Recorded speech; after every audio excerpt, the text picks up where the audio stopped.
nikmatnya menonton MotoGP dari sirkuit 360 di sirkuit Mandalika. Sebelum kita lanjut, jangan lupa subscribe agar mendapat informasi yang terbaru.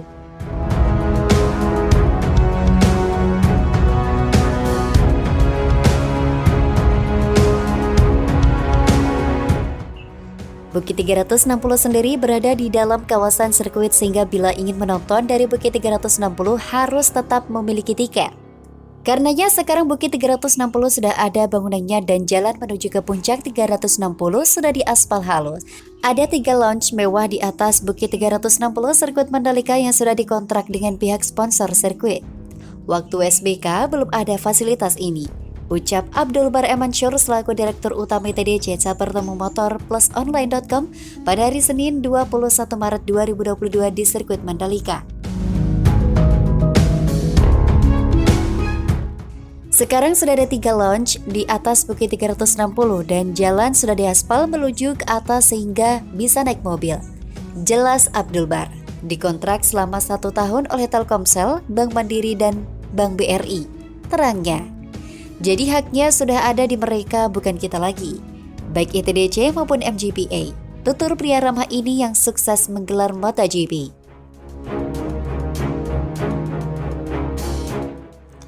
Dari Bukit 360, penonton dapat melihat dengan jelas sekeliling sirkuit Mandalika dari ketiga lounge yang berada di puncak Bukit 360.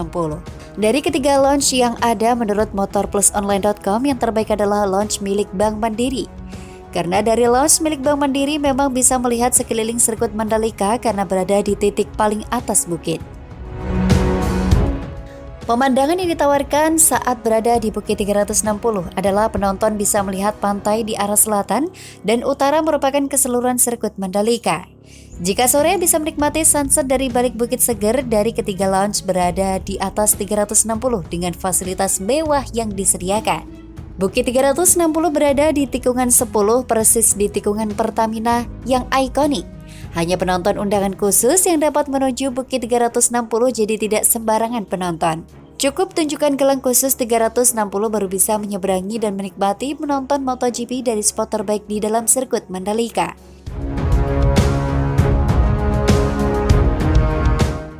Jadi brother, jangan salah paham nih, yang bisa nonton gratis bukan dari Bukit 360, melainkan dari Bukit Seger. Bukit Seger berhadapan dengan Bukit 360, hanya saja Bukit Seger berada di luar kawasan sirkuit Mandalika. Sehingga bagi masyarakat yang menonton dari Bukit Seger tidak perlu membeli tiket untuk menonton MotoGP 2022 di sirkuit Mandalika.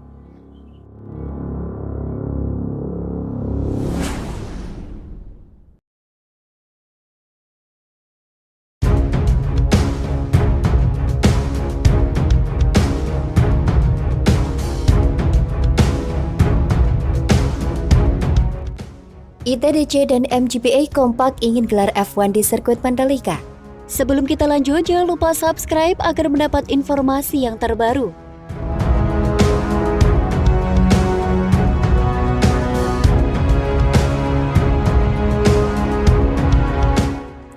Direktur Utama Tourism Development Corporation Abdul Bar Emansur membuka kemungkinan sirkuit Mandalika dapat dipakai sebagai arena Formula One. Sebagai pemilik dari pengelola sirkuit, ITDC optimis balapan jet darat itu bisa mengaspal di Indonesia dalam waktu dekat. Sebuah sirkuit itu selalu tujuan akhirnya tidak hanya untuk satu balapan. Dari awal kami memang berencana sirkuit bisa dipakai juga untuk balapan roda 4. Cita-cita kami suatu hari juga sirkuit ini bisa dipakai untuk F1, katanya kepada wartawan di Jakarta Jumat 25 Maret.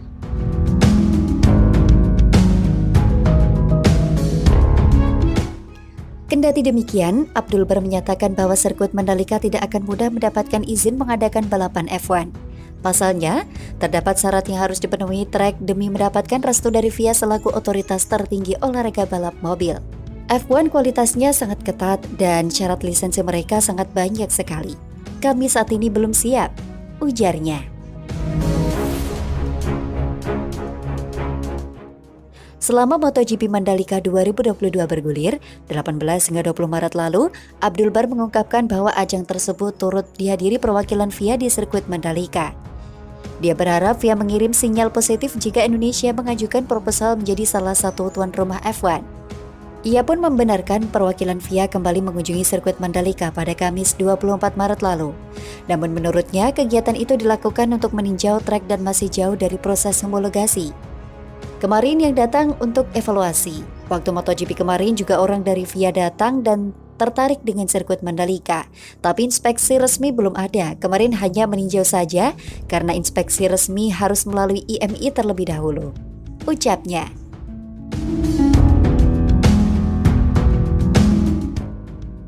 Sebelumnya, Direktur Utama Mandalika Grand Prix Association Priyandi Satria membuka kemungkinan sirkuit Mandalika menggelar balapan F1 dalam waktu dekat. Ia menyebut balapan F1 sudah menjadi rencana MGPA, namun pihaknya perlu menyelesaikan beberapa persyaratan yang ditetapkan FIA. Kalau ingin, kami sangat ingin sekali. Tapi soal peluang kami belum bisa bicara karena sertifikasi homologasi sirkuit Mandalika baru dari FIM, sedangkan F1 dari FIA, katanya kepada cnnindonesia.com Rabu 23 Maret. Priyandi menyampaikan, MGPA perlu melaporkan spesifikasi sirkuit Mandalika kepada pihak FIA. MGPA juga mengundang perwakilan FIA untuk datang langsung ke sirkuit Mandalika dalam waktu dekat.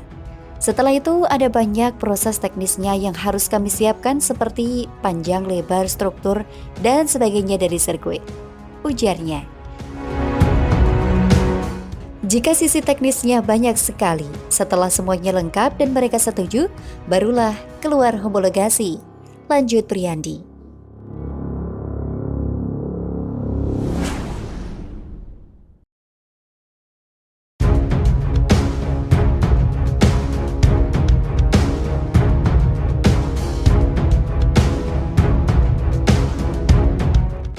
MotoGP Mandalika 2023, saatnya manjakan penonton. Sebelum kita lanjut, jangan lupa subscribe agar mendapat informasi yang terbaru.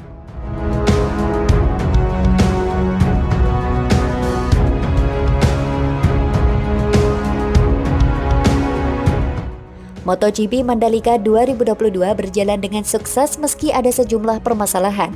Tahun depan sudah saatnya penonton benar-benar dimanjakan untuk menyaksikan MotoGP Mandalika. MotoGP Mandalika menyajikan paket hiburan yang lengkap bagi penonton, mulai dari balapan menarik, aksi balap di luar sirkuit hingga drama kemunculan pawang hujan. Belum pernah ada seri balapan MotoGP yang membuat heboh seperti MotoGP Mandalika.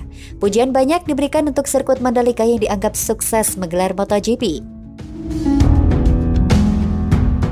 Pembalap, pemilik tim, hingga media-media asing memberikan pujian untuk MotoGP Mandalika yang dianggap seri balapan yang berbeda. Tidak dipungkiri, sirkuit Mandalika merupakan salah satu atau bahkan di posisi nomor 1 sirkuit terindah. Tidak ada sirkuit lain di dunia yang punya pemandangan luar biasa seperti sirkuit Mandalika. Namun, indah saja tidak cukup. Sirkuit Mandalika juga harus bisa menjadi sirkuit yang nyaman untuk semua orang yang hadir, tidak terkecuali penonton. Sirkuit Mandalika memang mendapat pujian setinggi langit dari pembalap dan tim-tim MotoGP, tapi kita tidak bisa menutup mata terhadap keluh kesah dan masalah yang dialami ribuan penonton yang hadir di sirkuit Mandalika. Banyak penonton yang terlantar di sirkuit Mandalika usai menyaksikan MotoGP. Mereka kesulitan mendapatkan shuttle bus yang dipersiapkan untuk mengangkut mereka ke kantor parkir kendaraan pribadi. Dibutuhkan waktu hingga 3 jam bagi kendaraan untuk keluar ke jalan raya depan sirkuit dari area parkir di sirkuit Mandalika yang jaraknya hanya kurang dari 200 meter. Itu saya rasakan sendiri usai menyaksikan balapan MotoGP Mandalika. Setelah keluar dari area sirkuit Mandalika, kemacetan luar biasa terjadi. Dibutuhkan 4 jam untuk bisa sampai Bandara Internasional Lombok. Dan saya butuh waktu 5 jam untuk sampai hotel tempat menginap yang terletak di Kota Mataram. Penonton merupakan salah satu faktor penting dalam gelaran MotoGP, terutama bagi sirkuit Mandalika yang baru pertama kali menggelar balapan. Sirkuit Sepang butuh waktu sekitar 1 dekade atau 10 tahun untuk bisa meraih untung dari menggelar MotoGP Malaysia dengan salah satu pendapatan terbesar dari tiket penonton. Untuk itu, penonton harus benar-benar dimanjakan agar mereka merasa nyaman dan punya pengalaman indah saat hadir di sirkuit Mandalika hingga muncul perasaan tidak sabar kembali menyaksikan MotoGP tahun depan. Dibutuhkan kerja keras pihak terkait. Dari sisi FGPA dan ITDC, mereka harus memastikan infrastruktur di sekitar sirkuit Mandalika bersahabat untuk penonton. Salah satu yang penting dan harus segera dibenahi adalah area parkir di sirkuit Mandalika. Salah satu yang menyebabkan jalanan luar area sirkuit macet parah adalah jalan raya yang masih sempit. Jalur di jalanan luar sirkuit Mandalika hingga bypass Bil Mandalika masing-masing hanya 2 jalur. Ditambah kendaraan kecil yang terparkir di pinggir jalanan dan penonton yang lalu lalang, membuat kondisi jalanan di luar sirkuit Mandalika benar-benar semrawut usai balapan selesai. Tapi jangan khawatir, MotoGP Mandalika 2022 merupakan edisi pertama dari banyak tahun balapan yang akan digelar di sirkuit Mandalika. Indonesia punya banyak waktu untuk menjadi tuan rumah yang sempurna. Sekarang MGPA, ITDC, dan semua pihak terkait punya waktu hingga sebelum WSBK 2022 yang akan digelar 11 hingga 13 November mendatang. Waktu sekitar 8 bulan itu bisa digunakan untuk memperbaiki fasilitas sirkuit Mandalika.